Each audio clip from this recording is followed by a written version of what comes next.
दोस्तों तो यार क्या हाल है। आज की इस वीडियो में हम बात करेंगे कि डोमेस्टिक बिजनेस जो है वो क्यों डिसाइड करता है कि उसे इंटरनेशनल बिजनेस करना है। यानी कि एक बिज़नेस है, उसकी जो कुछ ऑपरेशंस हैं, ठीक है, और वो कहता है कि मैं इसी मतलब सेम कंट्री में रहते हुए अपने ऑपरेशंस ना करूं, बल्कि मेरे जो ऑपरेशंस हैं वो डिस्ट्रीब्यूट हों कुछ डिफरेंट कंट्रीज़ में, ठीक है। तो इसकी कुछ वजूहत हैं जो कि हम जानेंगे, ठीक है। तो सबसे पहली वजूहत है इम्प्रूव दी सप्लाई चेन, ठीक है, सप्लाई चेन को इम्प्रूव करने के लिए, ठीक है।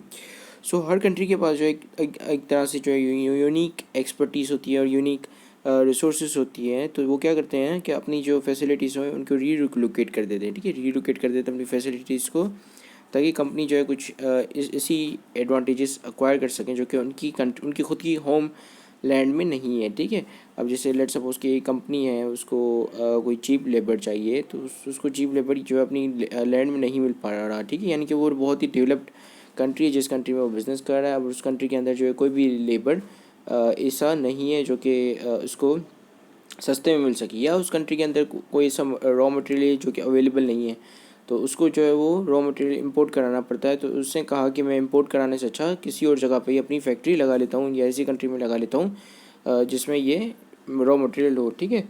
जिसकी वजह से एक पहला तो हमारी ये होगी कि सप्लाई चेन को इम्प्रूव कर दिया उन्होंने, जो है ये सप्लाई चेन जो है रॉ मटेरियल की वो इम्प्रूव हो गई। क्योंकि पहले अब जो सप्लाई होती थी रॉ मटेरियल की वो बाहर से होती थी, यानी बाहर से इंपोर्ट कराना पड़ता था उन लोगों को। अब जो है वो वहीं पे ही फैक्ट्री में आ जाती है सप्लाई, मतलब रॉ मटेरियल्स की, और वहीं पे ही फैक्ट्री में मैन्युफैक्चर होके फिनिश्ड गुड आ जाता है, ठीक है। और दूसरा हमारे पास एडवांटेज है रिड्यूस कॉस्ट, ठीक है। तो जिससे हमने बात की कि जो डायरेक्ट कॉस्ट आती है, डायरेक्ट कॉस्ट कौन सी होती है, जो कि डायरेक्ट लेबर और मटेरियल कॉस्ट होती है, ठीक है। डायरेक्ट लेबर यानी कि वो लेबर जो कि उस प्रोडक्ट के ऊपर अपने हाथों से काम करता है, और डायरेक्ट जो डायरेक्ट मटेरियल है वो क्या होता है कि जो ऐसी चीज़ जो कि उस मटेरियल में जुड़ जाए, यानी कि जो प्रोडक्ट बना रहे हो उसके अंदर किसी आपने कोई रॉ मटेरियल लगाया और रॉ मटेरियल जो है उस प्रोडक्ट का पार्ट बन गया, ठीक है। तो उसको हम कहते हैं डायरेक्ट रॉ मटेरियल। तो क्या होता है कि ये दोनों चीज़ें चीप में हो सकती हैं, ठीक, मतलब चीप में जो है इसको बनाया जा सकता है। जैसे अगर अमेरिका में जो दर्जी बैठे हुए होते हैं वो काफ़ी मतलब एक्सपेंसिव होते हैं, ठीक है। अब ये क्या करते हैं अमेरिकन बांग्लादेश से ये सारा जो स्टिचिंग वेविंग का जो काम होता है, कपड़ा बनाना और उसकी स्टिचिंग वगैरह करना, यानी कि जो भी दर्जी का काम होता है वो सारा काम जो है वॉलमार्ट बेसिकली ये करता है। वॉलमार्ट जो है सारा काम वो बांग्लादेश के लेबर से करवाता है, ठीक है। वो बांग्लादेश के लेबर काफ़ी चीप होते हैं, यानी कि वो कम कॉस्ट में कम पैसों में जो है कि बना के दे देते हैं। इसके अलावा जब आप बांग्लादेश में लेबर रखोगे तो ऑब्वियसली आपको बांग्लादेश की करेंसी में, यानी कि ढाका में, I think it is the currency name is Dhaka, but I am not sure. तो लेट्स सपोज यही है, ठीक है। तो उसको जो है आपको बांग्लादेश की करेंसी में पेमेंट करनी पड़ेगी, ठीक है। अब लेट्स सपोज अगर एक यूएस की फॉर्म है जैसे वॉलमार्ट है, तो उसके लिए उन लोगों की पेमेंट काफ़ी चीप पड़ेगी, ठीक है। तो चीप लेबर आ गया और उसके अलावा जो प्रोडक्ट भी अच्छा बन गया और आसानी से बिक भी गया, तो इससे क्या होगा कि कॉस्ट को रिड्यूस हो सकेगी, ठीक है। इसी तरीके से जो कार्टून्स बनते हैं, जो कि जैसे नॉर्मली जो कार्टून्स होते हैं जैसे टॉम एंड जेली हो गया, डोनाल्ड डक हो गया, ठीक है। इनकी ये है तो यूएस के, लेकिन इनको बनाता है फिलीपाइंस से, ठीक है। फिलीपाइंस में बनते हैं, यानी कि उनके जो है कारीगर्स इनको बनाते हैं, ठीक है। इसकी मतलब ड्राइंग्स होती हैं, और ये कुछ 3,000 पेज या 4,000 पेज तक मतलब ड्राइंग्स करते हैं। और ये जो 4,000 पेज की जो ड्राइंग्स होती है, इससे एक 30 मिनट का एपिसोड प्रोड्यूस होता है, ठीक है। तो यू कैन सी कि कितना हार्ड वर्किंग लेबर यहाँ पे लग रहा है। तो ये लेबर जो है अगर यू किसी अंग्रेज़ को अगर मतलब ये काम दे दो, तो अंग्रेज़ तो इतने कम पैसों में करेगा नहीं, ठीक है। अव्वल तो ये काम नहीं करेगा, दूसरा कि इतने कम पैसों में बिल्कुल नहीं करेगा, ठीक है। जबकि फिलीपींस ऐसे लोग हैं जो कि कम पैसों में कर लेंगे, ठीक है। So also firm might be able to find less regulated country for those operations which cannot be done in the home country, ठीक है। अब देखो ये भी हो सकता है कि होम कंट्री है, जैसे अगर यूएस की बात करें तो यूएस में जो है पॉपुलेशन के ऊपर आई मीन पॉल्यूशन के ऊपर रिस्ट्रिक्शन लगी हुई है, भाई इतना पॉल्यूशन नहीं कर सकते। अगर पॉल्यूशन करते हो तो फिर वो पेमेंट भी करनी पड़ेगी, या कॉर्पोरेट सोशल रिस्पॉन्सिबिलिटीज़ ज़्यादा भरनी पड़ेगी, ठीक है। तो इससे क्या ये लोग क्या करते हैं कि ऐसे ऑपरेशन जिसमें आलूगी वगैरह हो वो ऐसी कंट्री में शिफ्ट कर देते हैं जहाँ पे एनवायरनमेंट का इतना इशू नहीं हो। जैसे पाकिस्तान के ले लो, यहाँ पे कोई भी कंट्री आई मीन कंपनी कितनी भी पॉल्यूशन करती है तो मतलब उसको कोई कुछ नहीं बोलता, ठीक है, ना गवर्नमेंट बोलती है ना लोग बोलते हैं। दूसरा आता है इम्प्रूव ऑपरेशंस, ठीक है।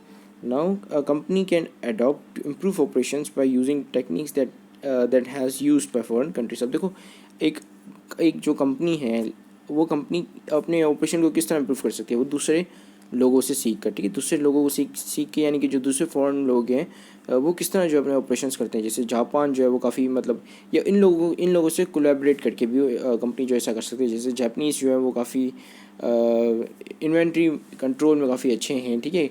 जर्मन्स जो हैं वो काफ़ी रोबोटिक्स में जो अच्छे हैं, और उनको पता है कि जो है वो मतलब उनको किस तरह जो है यूज़ करना है, कितना अग्रेसिवली वो यूज़ करते हैं, ठीक है। तो ये दूसरी कंपनी जो है वो इन लोगों से कोलैबोरेट करके सीख सकती है। इसके अलावा जो दूसरा एडवांटेज मतलब दूसरा ये होता है कि दूसरा रीज़न ये कि अंडरस्टैंड द मार्केट्स, ठीक है।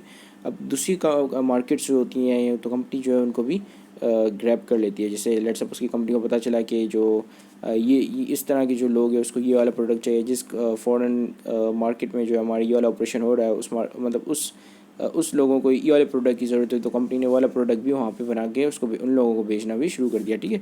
So with the introduction of foreign customers, suppliers and other competitors, firm might be able to find new opportunities and product. Thus with the knowledge firm can take entry into new market and can increase their sales, ठीक है। दूसरा, improve products. So firm cannot survive their customers serve their customers better by remaining open to free flow of ideas. Like Toyota, BMW often collaborate to make things work for both and often ended up with the win-win situation, ठीक है। अब देखो क्या हुआ था कि Toyota और BMW, Toyota एक बेसिकली जापानीज़ कंपनी और BMW I think it's a German company और अमेरिकन, ठीक है, आई एम नॉट श्योर। और उन लोगों ने जो है मिलके एक बैटरी के ऊपर मतलब ऐसी बैटरी जो कि इलेक्ट्रिक व्हीकल्स में ईवीज़ में पड़ती है, ठीक है, तो उस पर काम किया। और उससे काम करने से वहाँ पे वहाँ पे उन लोगों के इंजीनियर्स, BMW के इंजीनियर्स और टोयोटा के इंजीनियर्स दोनों ने आपस में कोलेब्रेशन किया। तो उससे ये फ़ायदा हुआ कि टोयोटा को डीजल की एफिशिएंट वाला इंजन के बारे में पता चला, और उन लोगों ने वो एफिशिएंट मतलब उस तरीके से उसको इंजीनियर्ड किया उस इंजन को कि वो मतलब डीजल एफिशिएंसी देता था, ठीक है। और जर्मन्स को वो चीज़ें बहुत पसंद होती थी। तो इससे क्या हुआ कि उन लोगों ने जर्मन की मार्केट कैप्चर कर ली, ठीक है, या यूरोपियन मार्केट में अंदर उन लोगों ने पेनिट्रेट हो गए, यानी कि वहाँ पर भी सेल करना उन लोगों ने शुरू कर दी, ठीक है। फिर आपके पास है attract and retain global talent. Obviously जब आप दूसरी जगह पर ऑपरेशंस अपने लॉन्च करते हो तो वहाँ के एम्प्लॉयज़ भी हायर करते हो, और वो हर बंदे के पास भी अपनी एक्सपर्टीज़ अपना टैलेंट होता है। तो इस तरह क्या होता है कि डाइवर्सिफाइड एक्सपर्टीज़ और टैलेंट आ जाता है कंपनी के पास, ठीक है। So this is it, thank you very much for watching this video. तो ये कुछ रीजंस थे जिसकी वजह से जो कंपनी अपने ऑपरेशन है वो अपनी होमलैंड से शिफ्ट कर देती है इंटरनेशनल जगहों पे, ठीक है। So have a great day and अल्लाह हाफिज़।